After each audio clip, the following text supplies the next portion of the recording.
Hello প্রিয় বন্ধুরা, শুভেচ্ছা ভালোবাসা জানবেন। বরাবরের মতো এবারও আপনাদের সামনে হাজির হয়েছি নতুন একটি গল্প নিয়ে। আমাদের আজকের গল্প পাত্রী দেখা। এটি একটি চমৎকার গল্প এবং হাস্যরসে ভরপুর। বরাবরের মতো আমি যেটা বলে থাকি, মানে পুরো গল্পটিতে রয়েছে টুইস্টে ভরা।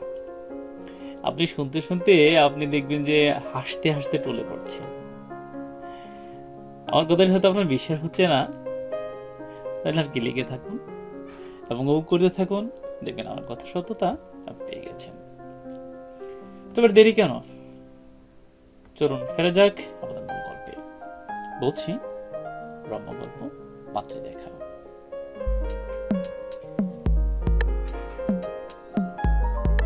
হঠাৎ করে মামা রূপজুর রহমান বললেন, ভাগনা চল রাঙামাটি যাব। আমি কিছুটা বিস্ময় দৃষ্টি জিজ্ঞেস করলাম, কেন? মামা বললেন, পাত্রী দেখতে। মুহূর্তে মনের মধ্যে অদৃশ্য সুখের পর সাতছানি দিয়ে গেল। কিন্তু আমি চাপা উৎসাহ নিয়ে মামাকে বললাম, আচ্ছা মামা কখন যাবেন? বিকেলই রওনা দেব। আমি তখন এই গাধার মতো একটু গাদামি ভাব নিয়ে মাথা চুলকাতে চুলকাতে বললাম, বেশ তাই হবে। যে কথা সেই কাজ। বিকেল বেলে আমরা রওনা দিলাম। বেশ পরিষ্কার পরিচ্ছন্ন আকাশ, সাদা মেঘের ভেলাগুলোর ছোটাছুটি যেন অন্যরকমের কাব্য সৃষ্টি করে তুলছে। দুজনে মেঠো পথ ধরে হাঁটছি, সাপের মতো সর্পে আঁকাবাঁকা মেঠো পথ। চারদিকে শুধু সবুজ ফসলের সমারোহ। যত দূর দৃষ্টি যায় সবুজের স্নিগ্ধ আর্মনায় চোখ জুড়িয়ে আসে। আসলে এরূপ প্রাকৃতিক সৌন্দর্য দেখে যেন কবি নানা রকম কবিতা লিখেছেন, গীতিকারও গান লিখেছেন।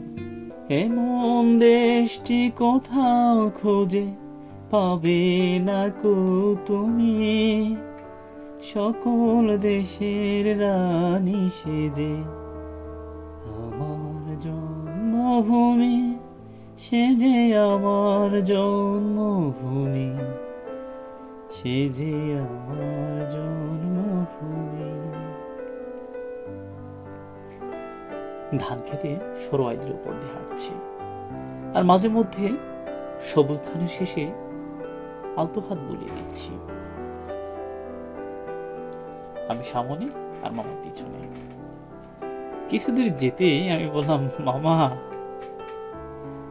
নিচে একটু দেখে আসবে, ময়লা আছে।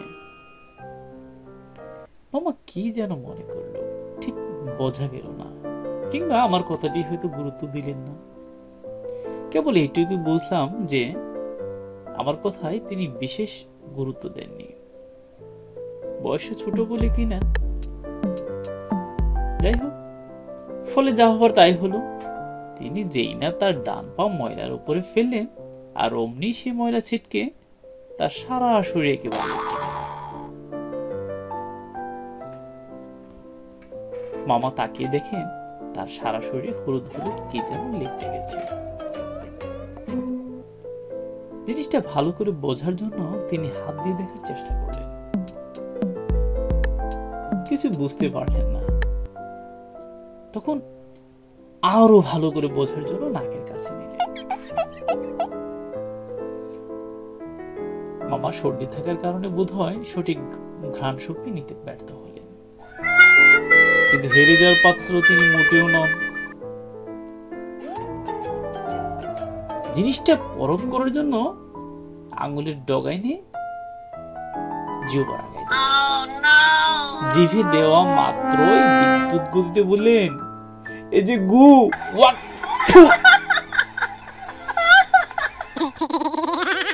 ততক্ষণে আমার শরীরে কাঁপুনি উঠে গেছে।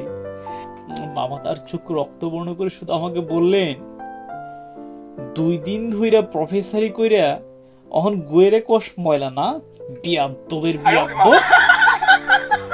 বুঝে ফেললাম এরপরের ঘটনা কি হতে পারে, তাই উপায় অন্তর না দেখে অন্য পদ্ধতির বাসার দিকে দিলাম দৌড়।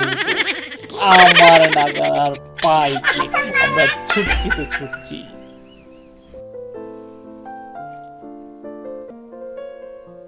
এই ছিল গল্প। প্রিয় পাঠক, কেমন লাগলো গল্পটি? আপনাদের জীবনে কি এরকম মজার মজার কোনো গল্প আছে যেগুলো হাস্যরসে ভরপুর? লিখুন না সেসব স্মৃতি চালনা করে কমেন্ট অপশনে। আমি না হয় আপনাদের সাথে শেয়ার করলাম আপনার গল্পগুলোর সাথে। আপনার গল্প রসে আমি সঞ্চিত হলাম, বৃদ্ধ হলাম। তো আজ এ পর্যন্তই। সবাই ভালো থাকুন, সুস্থ থাকুন, সুন্দর থাকুন। আবারও দেখা হবে নতুন কোনো গল্প নিয়ে, নতুন কোনো এপিসোডে। ভালো থাকুন, সুস্থ থাকুন, সুন্দর থাকুন। সবাইকে নিরন্তর শুভেচ্ছা।